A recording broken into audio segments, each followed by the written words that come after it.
এটাই একমাত্র একটি পথ। পথকে সচল বলবো না অচল বলবো বুঝতে পারছি না। আচ্ছা আচ্ছা, ভালো আছেন আপনি? আচ্ছা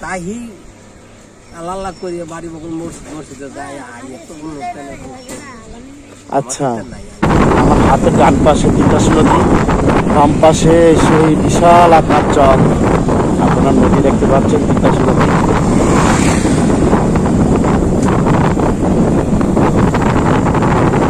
আমার এখানে ব্লগ নেওয়ার খুব ইচ্ছে ছিল, সাথে কেউ নেই।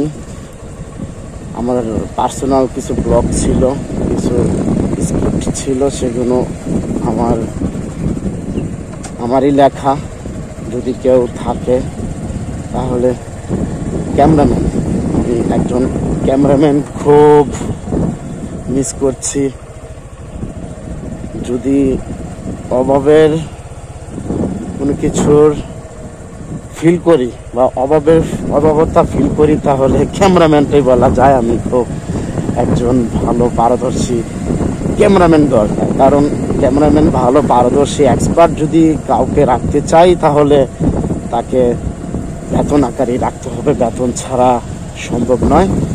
আর আমার ব্লগ থেকে, ফেসবুক ব্লগ থেকে এখনো সেরকম কোনো ইনকাম আসেনি।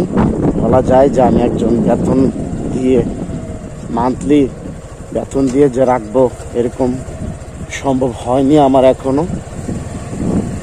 আল্লাহ তাআলা জানি না কবে কবুল করেন। দর্শক, চলে আসলাম রাধানগর চকে।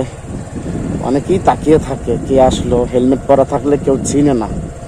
খুব ভালো লাগে মাঠে ঘাটে আসলে, একটু বের হলে অনেক ভালো লাগে। জানি না যে রাস্তা দিয়ে যাচ্ছি, মেঠো পথ, আমাদের রাধানগর চকের এটাই একমাত্র একটি পথ। পথকে সচল বলবো না অচল বলবো বুঝতে পারছি না, তবে খুব শীঘ্রই সচল হওয়ার সম্ভাবনা। নির্বাচনের আগে হয়তো বা এই রাস্তাঘাটের কাজ শুরু হবে না বলা যায়।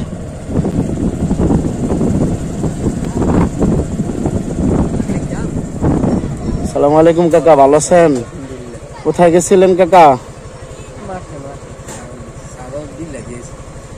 আচ্ছা, এই ব্রিজ দিয়ে যাওয়া যাবে ওই পার?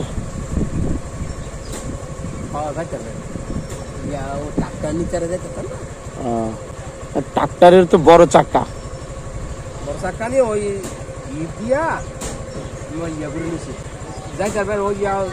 দিয়া আমার যাওয়া লাগে। আচ্ছা আচ্ছা, আপনাদের এলাকা এটাই রাধানগরী? কোথা, পশ্চিমপাড়া? আচ্ছা,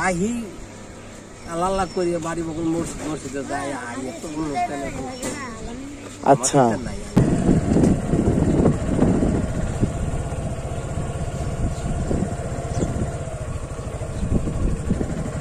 কৃষক মাঠে কাজ করছে, আলু লাগাচ্ছে, আলু, গোল আলু। আসসালামু আলাইকুম, ভালো আছেন আপনারা? আচ্ছা আচ্ছা, ভালো আছেন আপনি? চিনছেন আমারে? না, চিনা দরকার নাই, থাক তাহলে।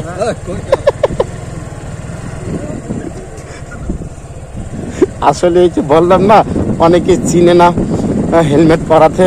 উনি কিন্তু ওনার বাসার পাশ দিয়ে প্রায় সময় আমি বাইক নিয়ে যাই। হ্যাঁ, ভালো সম্মান করে, আমিও ভালো সম্মান করি। সম্মান জিনিসটা কেনা বেচা নয়, সম্মান জিনিসটা অর্জন করে নিতে হয়।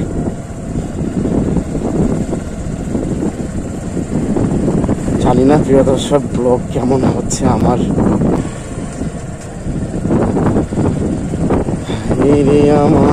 উঠতে পারবো না, আল্লাহ না জানে। হ্যাঁ, উঠতে হবে, যেভাবে হোক, ভরসা।